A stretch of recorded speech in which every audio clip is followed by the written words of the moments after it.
Bienvenidos a la estación RP04 FM. Queridos radioescuchas de la estación RP04 FM. En esta emisión de Un viaje al pasado nos trasladaremos a territorio mexicano, donde 5 internacionalistas abordarán la temática sobre el Tratado Guadalupe Hidalgo, el cual fue firmado en 1848 y trajo consigo una gran serie de cambios. Sin más preámbulo, los invito a seguir con nosotros para profundizar acerca de este tema.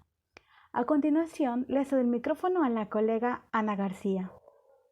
Es un placer compartir un espacio con cada uno de ustedes durante esta emisión. Para dar inicio a la tertulia, les platicaré acerca de los antecedentes que dieron paso a dicho suceso.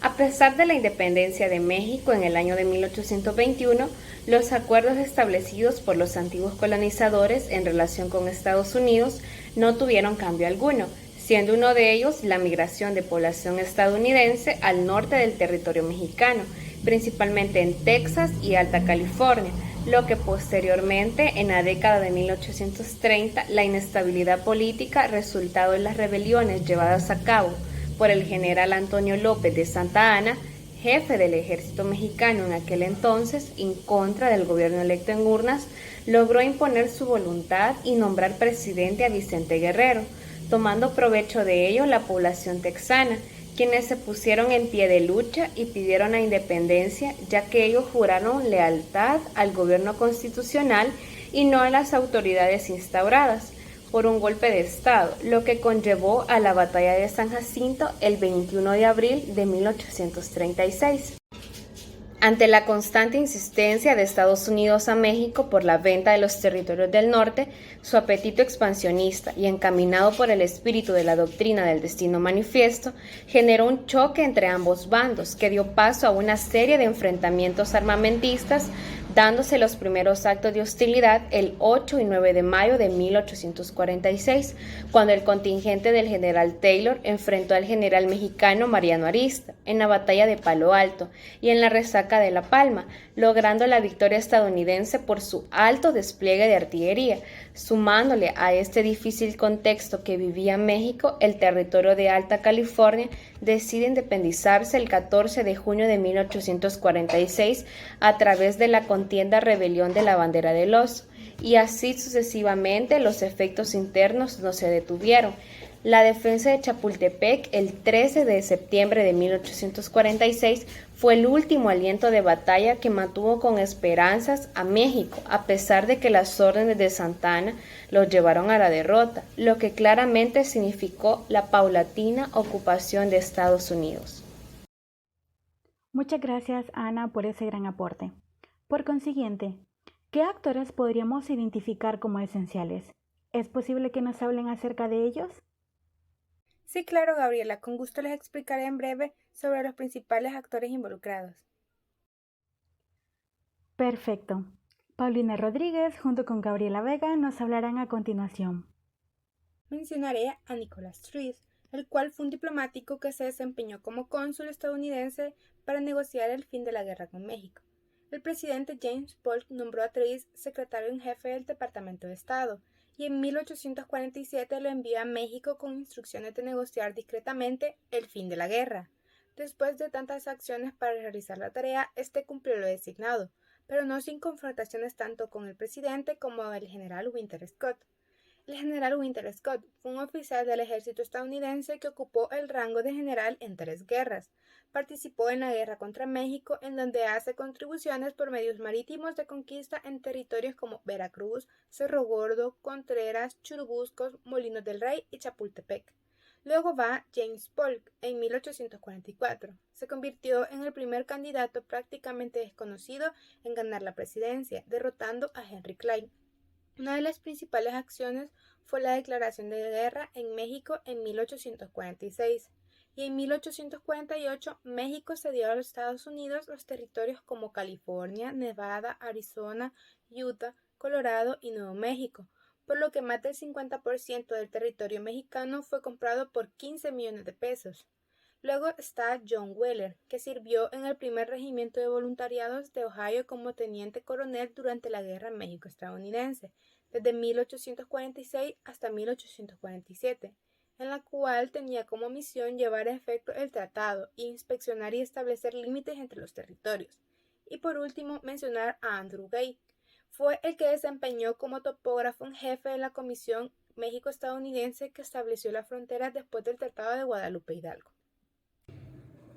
Y en materia mexicana hablaremos sobre Antonio López de Santa Anna. Fue un personaje importante a la cual se le atribuye la pérdida del 55% del territorio nacional mexicano tras el conflicto armado entre Estados Unidos y México. Al principio, este personaje se negaba a establecer negociaciones en materia territorial, por lo cual condujo a la invasión de los diferentes estados, tales como es Puebla, Veracruz y Jalapa, dándose cuenta de que las condiciones de organización del ejército mexicano eran demasiado obsoletas, por lo cual tuvo que aceptar la firma del Tratado de Guadalupe Hidalgo. Otro personaje importante es el general Pedro García. Tras la firma de este tratado se deberían de establecer nuevas fronteras, por lo cual se generó una comisión organizadora de establecer dichos límites, y este personaje era el encargado principal. Pero tras su fallecimiento, asciende José Irayargui, quedando como el principal sucesor de esta comisión. Otro personaje es don Bernardo Couto. Él fue el negociador de este tratado de paz y amistad y de límites entre ambas naciones. Fue también parte de la comisión creada por Anaya con el objetivo de darle fin a este conflicto armado. Otro personaje, sin duda importante y que jugó un rol importante, fue don Luis Gonza. Él desempeñó como ministro de Relaciones Exteriores durante la presidencia de Anastasio Bustamante, por lo cual también fue miembro de la comisión creadora por Anaya, con el objetivo de darle fin a dicho conflicto armado. Fueron 3 personajes importantes que fueron parte de esta comisión negociadora. No podíamos dejar de lado a don Miguel Atristán. Él fue el tercer nombrado por Anaya para formar parte de dicha comisión entre los estados mexicanos y Estados Unidos norteamericanos. No cabe duda que a partir de estos personajes nos podemos hacer una idea más clara de los acontecimientos que posteriormente llevaron a la firma del tratado. Para saber más, Pamela Ventura puede explicarnos la importancia histórica en razón de sus efectos en el presente. Gracias por la invitación. La importancia histórica en razón de sus efectos en el presente, puedo decir que este tratado, al significar el fin de la disputa territorial entre México y Estados Unidos, planteó un nuevo panorama en materia geopolítica para ambos estados, ya que México se vio obligado a reconocer la anexión de varios territorios al país vecino del norte. Además, una serie de artículos planteados en el Tratado de Guadalupe Hidalgo tuvieron repercusiones en el plano social mexicano, ya que con el devenir del tiempo esos artículos reflejaban los derechos de los mexicanos en territorio estadounidense, los cuales fueron modificados hasta el punto de ser violentados. La protección a la propiedad y derechos civiles de los ciudadanos mexicoamericanos que viven dentro de los nuevos límites de los Estados Unidos quedó desprotegida y rodeada por un antimexicanismo por parte de Estados Unidos. Desafortunadamente, explican los expertos, ese ambiente antimexicano y lucha por los derechos civiles que con el tratado que inició hace más de 150 años, sigue en la actualidad y en sitios como Arizona se ha recrudecido. Después de este acontecimiento se queda en evidencia que México está bajo la sombra de Estados Unidos, potenciando más su hegemonía estadounidense y el alcance que puede llegar a tener si sus intereses se ven perjudicados para sus ambiciones expansionistas y hegemónicas. Muchas gracias. ¿Cómo imaginarnos que dicho tratado tuvo precedentes que influenciaron en el desarrollo actual de México? Bueno, estamos casi por finalizar. Y en conclusión, se puede decir que el Tratado de Guadalupe Hidalgo ha sido una herramienta jurídica que puso fin a las controversias entre Estados Unidos y México, que también dio fin a las hostilidades y estableció una nueva amistad para los convenios. El Estado mexicano fue el más perjudicado, dado que perdió varios territorios prósperos que hubiesen ayudado mucho al desarrollo de la economía del país. Asimismo, se delimitó una frontera común entre México y Estados Unidos, modificando la constitución de ambos estados mencionados y otorgando un monto de 15 millones de pesos como indemnización, por lo cual se le permitió a Estados Unidos sentar las bases del actual país y consolidar así una hegemonía en el continente americano.